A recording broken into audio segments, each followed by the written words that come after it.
बार फिर से आप सभी दर्शकों का आपके अपने स्टडी मेंटर यूट्यूब चैनल पर हार्दिक स्वागत है।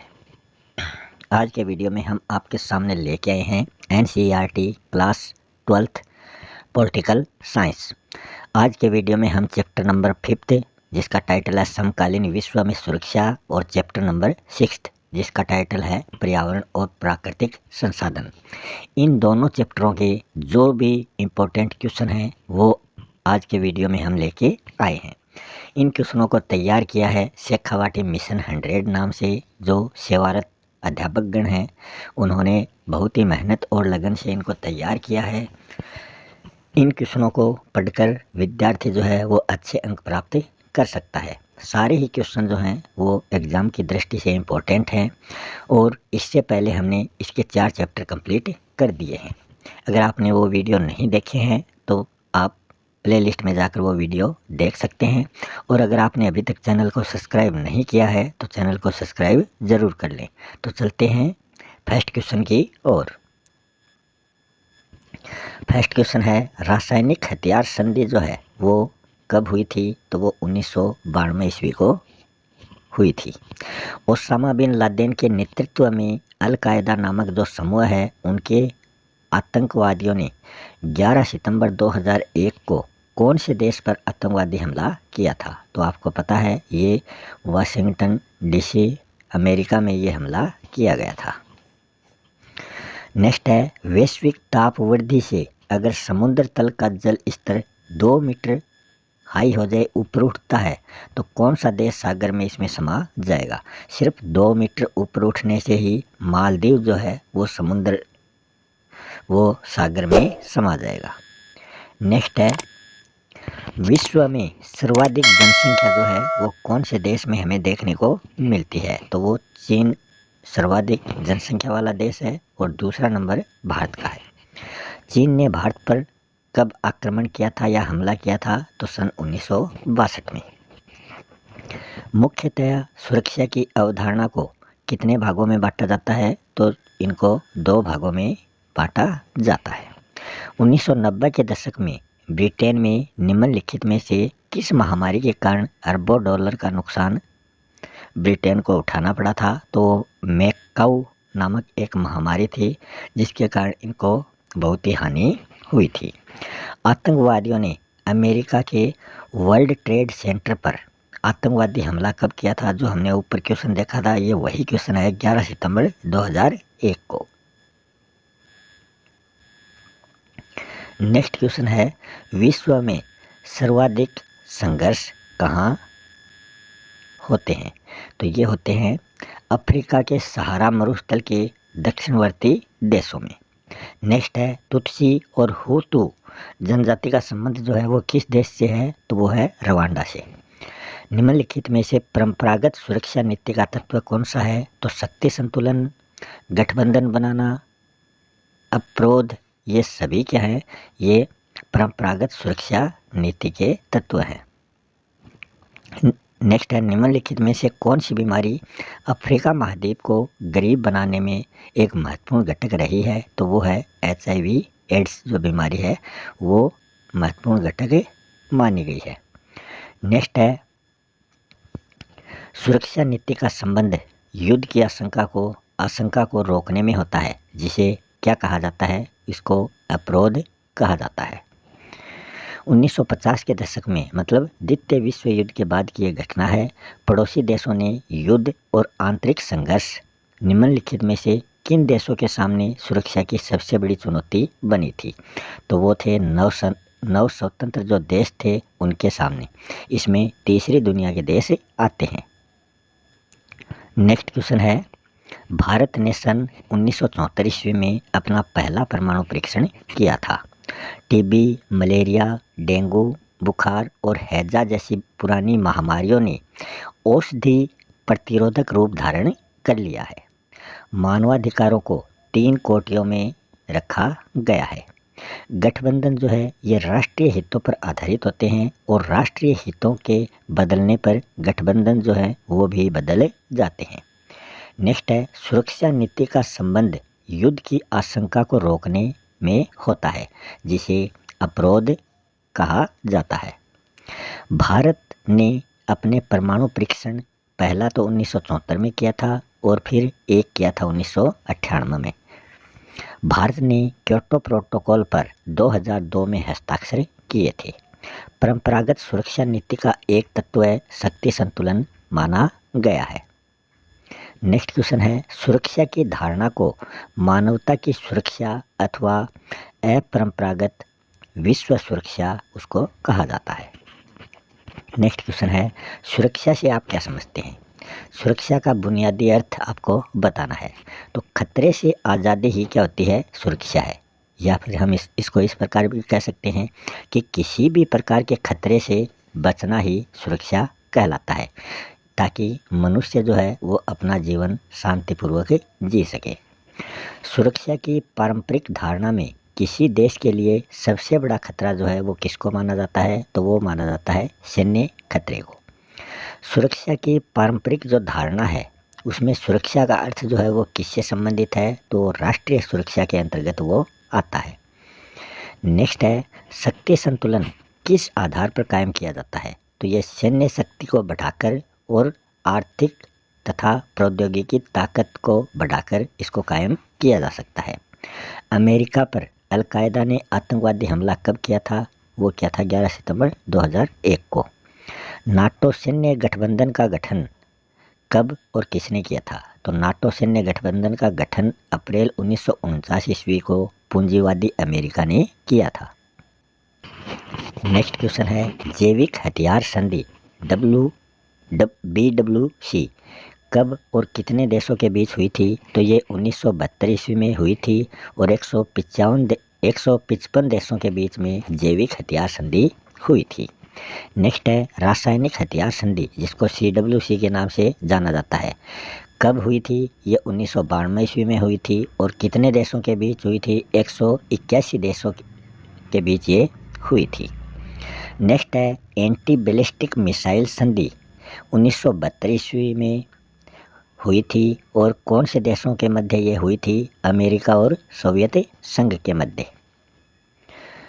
नेक्स्ट है, परमाणु अप्रसार संधि NPT ये हुई थी 1968 ईस्वी में।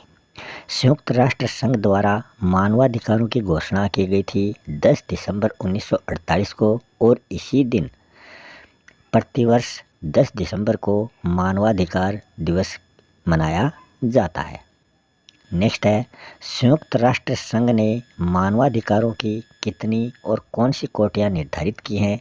तो इन्होंने मानवाधिकारों की 3 कोटियाँ बताई हैं। वो कौन कौन सी हैं? पहली है राजनीतिक अधिकार, दूसरी है आर्थिक और सामाजिक अधिकार, तीसरी है मूलवासी व अल्पसंख्यकों के अधिकार। नेक्स्ट है, सुरक्षा की अपारंपरिक धारणा के 2 पक्ष कौन से हैं? तो इसके 2 पक्ष हैं, एक तो मानवता की सुरक्षा और दूसरा है विश्व सुरक्षा। नेक्स्ट क्वेश्चन है, विश्व की 50% आबादी कौन से 6 देशों में निवास करती है? तो वो 6 देश हैं चीन, भारत, पाकिस्तान, नाइजीरिया, बांग्लादेश और इंडोनेशिया। नेक्स्ट क्वेश्चन है, आप्रवासी से आप क्या समझते हैं? तो आप्रवासी का अर्थ होता है कि ऐसे नागरिक जो अपनी मर्जी से स्वदेश छोड़कर मतलब अपने देश को छोड़कर दूसरे देश में चले जाते हैं, वो आप्रवासी कहलाते हैं। नेक्स्ट है, शरणार्थियों से आप क्या समझते हैं? कि ऐसे नागरिक जो युद्ध, प्राकृतिक आपदा अथवा फिर कोई राजनीतिक उत्पीड़न के कारण वो अपना देश छोड़ने को मजबूर हो जाते हैं, वो शरणार्थी कहलाते हैं। अगला क्वेश्चन है, आंतरिक रूप से विस्थापित जन किसे कहा जाता है? तो आंतरिक रूप से विस्थापित जन वो ऐसे नागरिक होते हैं जो किसी कारणवश अपना घर बार छोड़ देते हैं, लेकिन राष्ट्रीय सीमा के भीतर ही वो रहते हैं, दूसरे देश में वो नहीं जाते हैं। उन्हें आंतरिक रूप से विस्थापित जन कहा जाता है। जैसे कि भारत में कश्मीरी जो पंडित हैं वो इसी श्रेणी के अंतर्गत आते थे। 2019 में कौन सी महामारी ने दुनिया में भयंकर तबाही मचाई थी? तो वो थी कोविड-19 मतलब कोरोना ने। अपारंपरिक खतरों से किस प्रकार बचा जा सकता है? तो आप परस्पर आपसी सहयोग से जो अपारंपरिक खतरे हैं उनसे बचा जा सकता है। भारत के सामने कौन से खतरे मौजूद हैं? तो तो भारत के सामने पारंपरिक खतरे और अपारंपरिक खतरे मतलब दोनों प्रकार के खतरे मौजूद हैं। अगला क्वेश्चन है, भारत के सामने 1990 के दशक में ब्रिटेन में कौन सी पशु महामारी फैली थी? तो वो थी मैड काऊ। दुनिया में सबसे अधिक HIV एड्स से पीड़ित लोग कौन से महाद्वीप में रहते हैं? तो वो महाद्वीप है अफ्रीका। अगर देश की बात करें तो वो देश होगा बोत्सवाना। आतंकवाद सुरक्षा की कौन सी श्रेणी में आता है? तो ये जो है ये अपरंपरागत श्रेणी में आता है। 1994 ईस्वी में रवांडा में कौन कौन सी जनजातियों के बीच हिंसक संघर्ष हुआ था? तो वो थी तुत्सी जनजाति और हुतू जनजाति, इन दोनों के बीच में हिंसक संघर्ष हुआ था। सुरक्षा की दो धारणाएं कौन सी हैं? तो एक तो पारंपरिक धारणा है और दूसरी अपारंपरिक धारणा है। नेक्स्ट क्वेश्चन है, पारंपरिक सुरक्षा की धारणा के अंतर्गत अपरोध का क्या तात्पर्य है? तो अपरोध का तात्पर्य है युद्ध की आशंका को रोकना। नेक्स्ट है, निःशस्त्रीकरण से आप क्या समझते हैं? तो इससे अभिप्राय है हथियारों का निर्माण या फिर उनको हासिल करने पर अंकुश लगाना, वही निःशस्त्रीकरण कहलाता है। ग्लोबल वार्मिंग से आप क्या समझते हैं? विश्व में जो टेम्परेचर है, तापमान जो है वो लगातार बढ़ रहा है, वही क्या है? ग्लोबल वार्मिंग कहलाती है। वर्तमान परिदृश्य में नवीन महामारियां कौन कौन सी हैं? तो इस समय कोविड-19 महामारी थी, एबोला वायरस, हेंटा वायरस और हेपेटाइटिस बी, ये एक प्रकार की नई महामारियां फैली हुई हैं। नेक्स्ट है, पाकिस्तान ने भारत पर कब कब हमले किए हैं? तो सबसे पहले 1947-48 में, फिर 1965 में, फिर 1971 में और फिर 1999 में, और हर बार पाकिस्तान को हार का मुंह देखना पड़ा है। चीन ने भारत पर कब हमला किया था? तो वो किया था सन 1962 में। अगला क्वेश्चन है, सुरक्षा की पारंपरिक धारणा से आप क्या समझते हैं? तो इसका जवाब हो जाएगा, सुरक्षा की पारंपरिक धारणा में सुरक्षा का अर्थ राष्ट्रीय सुरक्षा से लिया जाता है। इस धारणा में सैन्य खतरे को किसी देश के लिए सबसे ज़्यादा खतरनाक माना जाता है। इस खतरे में कोई दूसरा देश जो है वो सैन्य हमले की धमकी देकर संप्रभुता, स्वतंत्रता और क्षेत्रीय अखंडता जैसे केंद्रीय मूल्यों के लिए खतरा पैदा करता है। सुरक्षा की इस धारणा में युद्ध के साथ साथ आंतरिक अशांति से भी उनको खतरा उत्पन्न होता है। इस प्रकार के खतरों से अधिकतर विकासशील और गरीब देश जो होते हैं वो पीड़ित होते हैं। अगला क्वेश्चन है, सुरक्षा की पारंपरिक धारणा के अनुसार बताइए कि युद्ध की स्थिति में किसी देश या फिर सरकार के सामने क्या विकल्प होते हैं? तो इसका जवाब हो जाएगा, युद्ध की स्थिति में किसी देश या सरकार के सामने कई प्रकार के विकल्प होते हैं। पहला है आत्मसमर्पण करना तथा दूसरे पक्ष की बात को बिना युद्ध किए ही मान लेना। दूसरा इसका कारण है युद्ध से होने वाले विनाश को इस हद तक बढ़ाने के संकेत देना कि दूसरा पक्ष जो है वो सहम कर हमला करने से बाज आए। तीसरा इसका विकल्प होगा अपनी रक्षा करना, अर्थात हमलावर देश को पराजित कर देना। अगला क्वेश्चन है, शक्ति संतुलन मतलब पावर बैलेंस से आप क्या समझते हैं? इसे कैसे कायम किया जा सकता है? तो इसका जवाब हो जाएगा, शक्ति संतुलन का सामान्य अर्थ होता है अपनी शक्ति को अपने पड़ोसी देशों या फिर दुश्मन राष्ट्रों के बराबर कर लेना। शक्ति संतुलन स्थापित करने के लिए एक देश हमेशा अपनी शक्ति को उस देश के बराबर करने की कोशिश करता है जिससे उसे युद्ध या हमले की आशंका रहती है। जैसे कि चीन से डर को दूर करने के लिए भारत ने परमाणु हथियार विकसित किए। शक्ति संतुलन सैन्य शक्ति को बढ़ाकर कायम किया जाता है, लेकिन सैन्य शक्ति के अलावा भी आर्थिक और प्रौद्योगिकी ताकत के द्वारा भी कोई देश शक्ति संतुलन कायम कर सकता है, जैसे कि जापान। नेक्स्ट क्वेश्चन है, वर्तमान में मौजूद एक सैन्य गठबंधन का नाम बताइए। और उसके दो प्रमुख उद्देश्य आपको बताने हैं। तो नाटो सैन्य गठबंधन है जो अप्रैल 1949 ईस्वी में पूंजीवादी अमेरिका के द्वारा बनाया गया था। इसके दो प्रमुख उद्देश्य हैं। पहला है गठबंधन के सदस्य देशों की सैन्य सहायता करना। दूसरा इसका उद्देश्य है गठबंधन के देशों का सहयोग करते हुए उनके आर्थिक, सांस्कृतिक और राजनीतिक विकास के लिए प्रयास करना। नेक्स्ट क्वेश्चन है विश्व स्तर पर महामारियां फैलने के कारण बताइए। तो विश्व विभिन्न प्रकार की महामारियां जो हैं, जैसे कि आप्रवास, व्यवसाय, पर्यटन और सैन्य अभियानों के जरिए बड़ी तेजी से विभिन्न देशों में फैली हैं। नेक्स्ट क्वेश्चन है निःशस्त्रीकरण और अस्त्र नियंत्रण के बारे में आप क्या समझते हैं। तो इसका जवाब हो जाएगा, पहले हम देखेंगे निःशस्त्रीकरण। तो इसका सामान्य अर्थ होता है हथियारों के निर्माण पर पूर्ण रूप से रोक लगाना, अर्थात जब विभिन्न देशों द्वारा कुछ विशेष प्रकार के जो वेपन्स हैं, हथियार हैं, उनके निर्माण और प्रयोग पर रोक लगाई जाती है तो उसे निःशस्त्रीकरण के नाम से जाना जाता है। निःशस्त्रीकरण से संबंधित कुछ प्रमुख संधियां हैं, उनमें उनके नाम हैं जैविक हथियार संधि मतलब BWC और दूसरी है CWC मतलब रासायनिक हथियार संधि। फिर हम बात करें अस्त्र नियंत्रण। अस्त्र नियंत्रण के द्वारा कुछ विशेष देशों द्वारा कुछ विशेष प्रकार के हथियारों पर प्रतिबंध लगाया जाता है या फिर उनके प्रयोग और निर्माण से संबंधित कुछ कानून कायदों का पालन उनको करना पड़ता है। शीत युद्ध के दौरान अमेरिका और सोवियत संघ ने अस्त्र नियंत्रण अपनाया था। अस्त्र नियंत्रण से संबंधित कुछ प्रमुख संधियां हैं, उनके नाम हैं ABM मतलब एंटी बैलिस्टिक मिसाइल संधि और दूसरी है NPT मतलब परमाणु अप्रसार संधि। अगला क्वेश्चन है सुरक्षा की अपारंपरिक धारणा से आप क्या समझते हैं। तो सुरक्षा की जो अपारंपरिक धारणा है उसके अनुसार मानव समुदाय को खतरा जो है वो युद्ध और आंतरिक अशांति से ही नहीं है, बल्कि विभिन्न प्रकार की जो महामारियां हैं या फिर पर्यावरणीय समस्याएं हैं, गरीबी, आतंकवाद और मानवाधिकारों का हनन तथा विभिन्न प्रकार की प्राकृतिक आपदाओं से माना जाता है। इन खतरों से कोई एक देश नहीं बल्कि पूरी मानवता जो है वो प्रभावित हुई है। नेक्स्ट क्वेश्चन है सुरक्षा की पारंपरिक व अपारंपरिक धारणा में अंतर स्पष्ट कीजिए।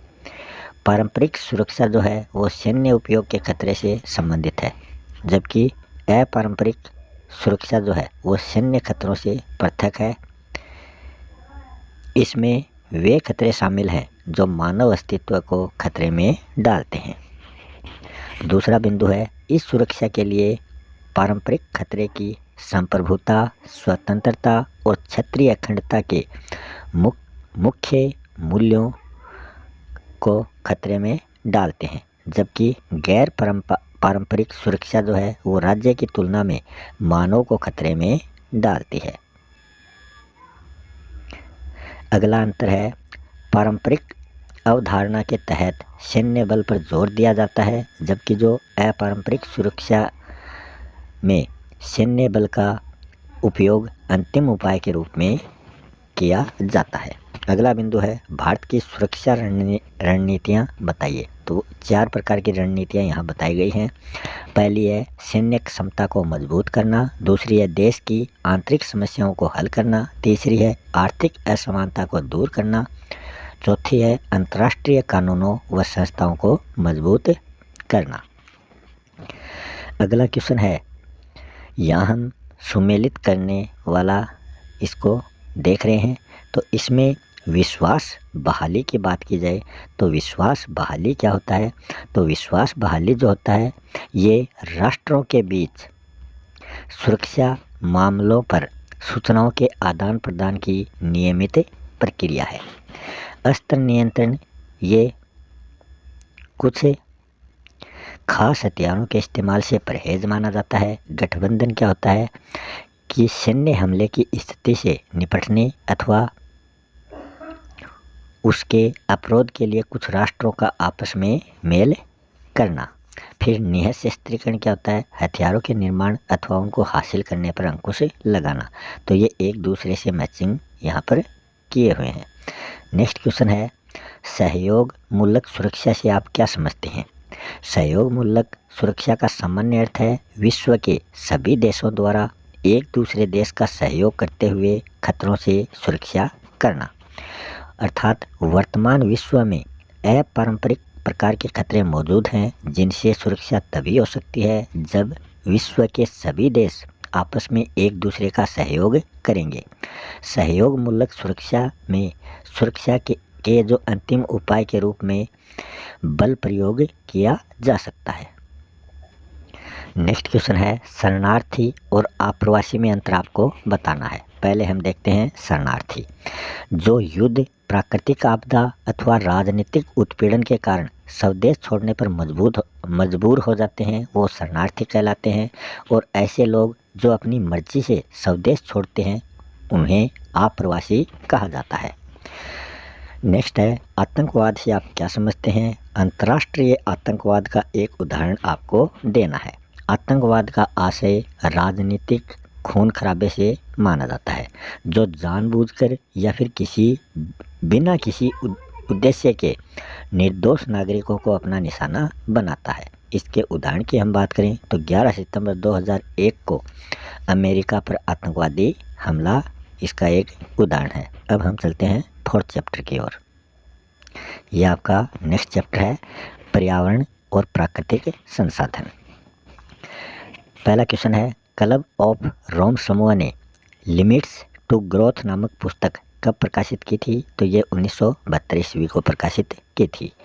रियो डी जेनेरियो सम्मेलन कौन से देश में आयोजित हुआ था? तो ये ब्राज़ील में हुआ था। विश्व का दूसरा सबसे बड़ा तेल भंडार वाला देश की हम बात करें तो वो है इराक।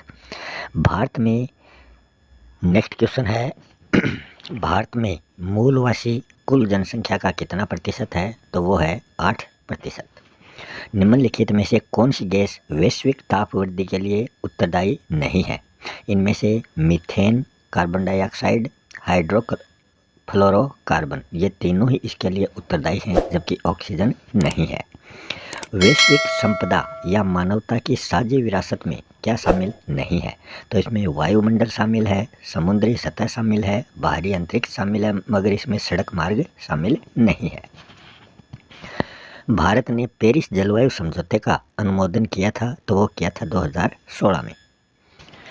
मॉन्ट्रियल प्रोटोकॉल समझौता जो हुआ था ये हुआ था 1987 में। फिर हम रिक्त स्थानों की बात करें, चिले में मापुचे नामक मूलवासी रहते हैं। संयुक्त राष्ट्र संघ ने 1982 में मूलवासियों की शुरुआती परिभाषा दी। तुर्की, सीरिया और इराक के बीच में फरात नदी पर बांध को लेकर विवाद बना हुआ है।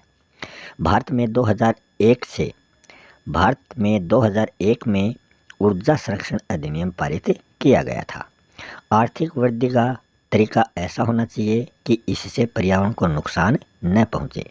इसे टिकाऊ विकास का तरीका भी कहा जाता है। भारत ने 2 अक्टूबर 2016 को पेरिस जलवायु जो समझौता हुआ था उसका अनुमोदन किया था। पावन वन प्रांतर या फिर देव स्थान को मेघालय में लिंगदोह कहा जाता है। नेक्स्ट क्वेश्चन है, 1972 ईस्वी में क्लब ऑफ रोम ने कौन सी पुस्तक प्रकाशित की? तो उस पुस्तक का नाम था लिमिट्स टू ग्रोथ। प्रथम पृथ्वी सम्मेलन जो था वो कब हुआ? वो हुआ था जून 1992 ईस्वी को। फिर ये पूछा जाए कहाँ हुआ था? तो ये ब्राज़ील के शहर रियो डी जेनेरिया में आयोजित किया गया था। नेक्स्ट क्वेश्चन है, ओवर कॉमन फ्यूचर रिपोर्ट कब छपी थी? तो ये 1987 ईस्वी में छपी थी। वैश्विक संपदा या मानवता की साझी विरासत के उदाहरण आपको बताने हैं तो वो पृथ्वी का वायुमंडल, अंटार्कटिका, अंतरिक्ष व समुद्र जो हैं ये इसके उदाहरण हैं। क्योटो प्रोटोकॉल कब और कहाँ हुआ था? तो ये दिसंबर 1997 ईस्वी को जापान के क्योटो शहर में आयोजित किया गया था। वैश्विक ताप वृद्धि के लिए कौन सी गैसों को उत्तरदायी ठहराया गया? तो वो कार्बन डाइऑक्साइड, मीथेन और क्लोरोफ्लोरोकार्बन को। ओजोन परत के क्षरण के लिए कौन सी गैस को उत्तरदायी माना जाता है? तो वो माना जाता है CFC, क्लोरोफ्लोरोकार्बन। क्योटो प्रोटोकॉल की बाध्यताओं से कौन से देश को अलग रखा गया है? तो वो हैं चीन और भारत जैसे विकासशील देशों को इससे अलग रखा गया है। भारत ने क्योटो प्रोटोकॉल पर सन 2002 में हस्ताक्षर किए थे।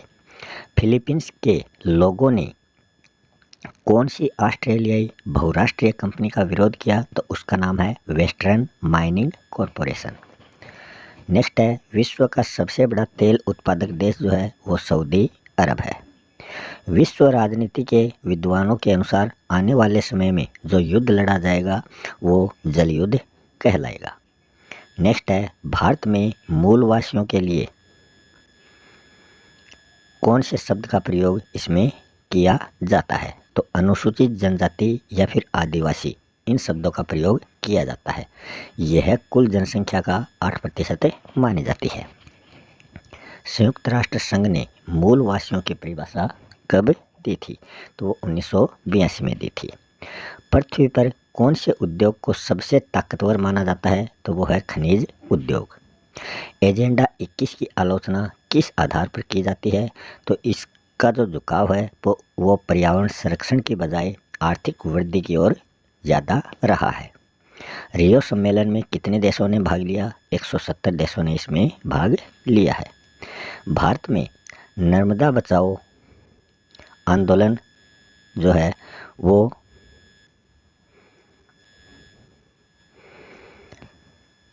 कौन से बांध के विरोध में चला था? तो इसकी हम बात करें तो ये गुजरात में नर्मदा नदी पर बनाए जा रहे सरदार सरोवर बांध के विरुद्ध ये आंदोलन था। ऑस्ट्रेलिया में कौन सी नदी पर बनने वाले बांध का विरोध किया गया था? तो वो थी फ्रैंकलिन नदी। ऑस्ट्रेलिया और न्यूजीलैंड के ओशियाना क्षेत्र में कौन से वंश के मूलवासी रहते हैं? तो वो पोलिनेशिया, मेलनेशिया और माइक्रोनेशिया वंश के मूलवासी रहते हैं। World council of indigenous people का गठन जो हुआ था वो 1975 को हुआ था। भारत में बंगाल टाइगर को बचाने की मुहिम क्यों चल रही है? भारत में बंगाल टाइगर को बचाने की मुहिम इसलिए चल रही है क्योंकि इसकी संख्या जो है वो लगातार लुप्त होने के कगार पर मानी जा रही है। अगला क्वेश्चन है, भारत के पावन वन प्रांतर या देव स्थान को राजस्थान में किस नाम से जाना जाता है? तो राजस्थान में उसको वानी, केकड़ी और उड़ान के नाम से जाना जाता है। वर्तमान में विश्व के स्वच्छ जल का 70% हिस्सा जो है वो अंटार्कटिका महाद्वीप में माना जाता है।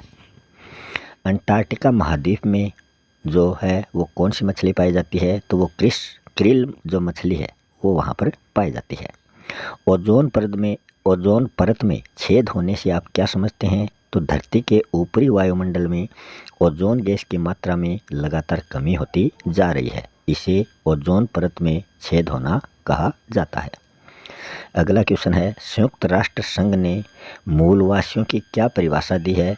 तो इन्होंने परिभाषा दी है कि संयुक्त राष्ट्र संघ ने 1982 ईस्वी में मूलवासियों की परिभाषा देते हुए कहा है कि इन्हें ऐसे लोगों का वंशज बताया जाए जो बहुत लंबे समय से किसी क्षेत्र विशेष में या क्षेत्र विशेष पर रह रहे हों तथा जिनकी संस्कृति व सभ्यता जो है वो अलग हो। भारत में किस पॉलिसी के अंतर्गत स्वच्छतर ईंधन अनिवार्य किया गया है? तो वो है national auto fuel policy. UNEP क्या है? तो UNEP संयुक्त राष्ट्र संघ की पर्यावरण कार्यक्रम से संबद्ध एक अंतर्राष्ट्रीय संस्था मानी जाती है। इसकी फुल फॉर्म U की यूनाइटेड, N की नेशंस, E की एनवायरनमेंट और P की प्रोग्राम। हिंदी में बात करें तो इसी को हिंदी में संयुक्त राष्ट्र पर्यावरण कार्यक्रम कहा जाता है। नेक्स्ट है, संयुक्त राष्ट्र संघ ने सर्वप्रथम किस परिषद को परामर्शदात्री परिषद का दर्जा दिया था? तो वो थी world council of indigenous people को। नेक्स्ट क्वेश्चन की बात करें, संयुक्त राष्ट्र संघ की मानव विकास रिपोर्ट 2016 के अनुसार विकासशील देशों की कितने करोड़ जनता को स्वच्छ जल अभी तक उपलब्ध नहीं हुआ है? तो 66.3 करोड़ जनता को अभी स्वच्छ जल उपलब्ध नहीं हुआ है। विश्व के प्रमुख मूलवासी और उनसे संबंधित देशों के नाम आपको बताने हैं। तो फिलीपींस के कोर्डिलेरा क्षेत्र में 20 लाख मूलवासी लोग रहते हैं। चिले में मापुचे नामक मूलवासियों की संख्या 10 लाख है। बांग्लादेश के चटगांव पर्वतीय क्षेत्र में 6 लाख आदिवासी बसे हुए हैं और पनामा नहर के पूर्व में कोना नामक मूलवासी 50,000 की संख्या में निवास करती है। नेक्स्ट क्वेश्चन है अराल सागर के आसपास बने हजारों लोगों को अपना घर बार क्यों छोड़ना पड़ा? अराल सागर के आसपास बसे हजारों लोगों को अपना घर बार इसलिए छोड़ना पड़ा क्योंकि पानी के विषाक्त होने से मत्स्य उद्योग जो हैं वो पूरी तरीके से नष्ट हो गए हैं और जहाजरानी उद्योग तथा इससे जुड़े अन्य उद्योग भी लगभग समाप्त हो चुके हैं। पानी में नमक की सांद्रता के ज़्यादा बढ़ जाने से कृषि पैदावार भी लगातार कम हो रही है। नेक्स्ट है प्रथम पृथ्वी सम्मेलन से आप क्या समझते हैं? तो जून 1992 में संयुक्त राष्ट्र ने पर्यावरण और विकास के मुद्दे पर केंद्रित एक सम्मेलन ब्राज़ील के रियो डी जेनेरिया में बुलाया था, जिसमें 170 देशों ने, हजारों स्वयंसेवी संगठन तथा अनेक बहुराष्ट्रीय कंपनियों ने हिस्सा लिया था। इसे ही प्रथम पृथ्वी सम्मेलन या रियो सम्मेलन के नाम से जाना जाता है। अगला क्वेश्चन है साझी परंतु अलग अलग जिम्मेदारियों से आप क्या समझते हैं? तो जून 1992 के पृथ्वी सम्मेलन में पर्यावरण संरक्षण के लिए साझी परंतु अलग अलग जिम्मेदारियां स्वीकार की गई, जिनका अर्थ था कि जिस देश ने कार्बन उत्सर्जन और अन्य गतिविधियों से पर्यावरण को जितना नुकसान पहुंचाया है, वह देश उसी अनुपात में अपनी जिम्मेदारी स्वीकार करते हुए पर्यावरण संरक्षण में अपना योगदान बढ़ाए। नेक्स्ट है पर्यावरण संरक्षण पर भारत के विचार लिखिए।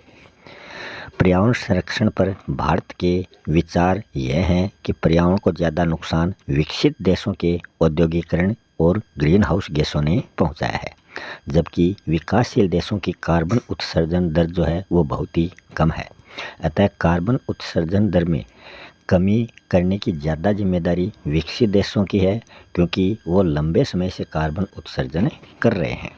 नेक्स्ट है क्योटो प्रोटोकॉल से आप क्या समझते हैं? तो इसका जवाब हो जाएगा दिसंबर 1997 ईस्वी में जापान के शहर क्योटो में जलवायु परिवर्तन और पर्यावरण से संबंधित एक अंतर्राष्ट्रीय समझौता हुआ, जिसमें औद्योगिक देशों के लिए ग्रीन हाउस गैसों के उत्सर्जन को कम करने का लक्ष्य निर्धारित किया गया। इसे ही क्योटो प्रोटोकॉल के नाम से जाना जाता है। नेक्स्ट क्वेश्चन है एजेंडा 21 क्या है? यह कब पारित हुआ? तो रियो डी जेनेरिया सम्मेलन के 1992 के अवसर पर यह पारित हुआ। इस सम्मेलन में विकास के तौर तरीके जो हैं वो सुझाए गए हैं। इस सम्मेलन में इस बात पर सहमति बनी कि आर्थिक वृद्धि दर का तरीका ऐसा होना चाहिए कि इससे पर्यावरण को नुकसान न पहुंचे। इसे टिकाऊ विकास का तरीका भी कहा गया है। नेक्स्ट है रियो सम्मेलन के परिणाम आपको बताने हैं। तो जून 1992 ईस्वी के रियो सम्मेलन के निम्नलिखित परिणाम आए हैं। पहला है इस सम्मेलन में जलवायु परिवर्तन, जैव विविधता और वानिकी के संबंध में नियम निर्धारित किए गए हैं। नेक्स्ट है एजेंडा 21 स्वीकार किया गया, जिसमें विकास के तौर तरीके सुझाए गए। साझी परंतु अलग अलग जिम्मेदारियों का सिद्धांत स्वीकार किया गया। अगला परिणाम है पर्यावरण से संबंधित मुद्दों को वैश्विक राजनीति के दायरे में लाया गया। नेक्स्ट क्वेश्चन है मूलवासी कौन कौन से अधिकारों की मांग उठा रहे हैं? संपूर्ण विश्व में लगभग 30 करोड़ मूलवासी निवास करते हैं, जो निम्नलिखित अधिकारों की मांग कर रहे हैं। पहला है विस्थापित मूलवासियों को उचित पुनर्वास दिया जाए। मूलवासियों की सभ्यता व संस्कृति को संरक्षण प्रदान किया जाए। मूलवासियों को मूलवासी कौम के रूप में अपनी स्वतंत्र पहचान रखने वसलस समुदाय माना जाए। मूलवासियों को उचित रोजगार व निश्चित भूमि आवंटित की जाए। अगला क्वेश्चन है पर्यावरण संरक्षण व उत्तरी व दक्षिणी गोलार्ध के देशों के विचार आपको बताने हैं। तो इसमें उत्तरी गोलार्ध के देशों के विचार पहले हम आपको बताएंगे। उत्तरी गोलार्ध के अधिकतर विकसित देशों का मानना है कि पर्यावरण को नुकसान विश्व के सभी देशों ने पहुंचाया है, अतः विश्व के सभी देशों को पर्यावरण संरक्षण में बराबर का योगदान देना चाहिए। अब हम दक्षिणी गोलार्ध की बात करें तो दक्षिणी गोलार्ध के जो देश हैं उनके क्या विचार हैं पर्यावरण संरक्षण पर। दक्षिणी गोलार्ध के विकासशील और गरीब देशों का ये मानना है कि पर्यावरण को नुकसान विकसित देशों के औद्योगिकरण ने पहुंचाया है, अतः पर्यावरण संरक्षण का कार्य भी उन्हीं विकासशील देशों को ही करना चाहिए। नेक्स्ट क्वेश्चन है स्तंभ ए को स्तंभ ब से मैच करना है। तो यहाँ हम देखें टिकाऊ विकास है आर्थिक विकास का वो तरीका जिसमें पर्यावरण को कोई हानि नहीं हो। साझी संपदा है वह संपदा जिस पर किसी समूह के हर सदस्य का स्वामित्व हो। विश्व का पहला बांध विरोधी आंदोलन दक्षिण गोलार्ध में चलाया गया। सऊदी अरब जो है ये विश्व का सबसे बड़ा तेल उत्पादक देश माना जाता है। अंतिम क्वेश्चन है स्तंभ ए को स्तंभ ब से मिलान करना है। अंटार्कटिका संधि जो है ये 1959 ईस्वी में हुई थी। रियो डी जेनेरियो पृथ्वी सम्मेलन जो है ये 1992 में आयोजित किया गया था। अवर कॉमन फ्यूचर बर्टलैंड रिपोर्ट 1987 में आई थी और क्योटो प्रोटोकॉल 1997 को आयोजित हुआ था। इसी के साथ अपना आज का ये वीडियो यहीं समाप्त होता है। अगर आपने अभी तक चैनल को सब्सक्राइब नहीं किया है तो कृपया करके चैनल को सब्सक्राइब कर लें, बेल आइकन को दबा लें ताकि आने वाले वीडियो की नोटिफिकेशन आपको प्राप्त हो सके। मिलते हैं नेक्स्ट वीडियो में किसी नए टॉपिक के साथ, तब तक के लिए आप सभी का बहुत बहुत धन्यवाद।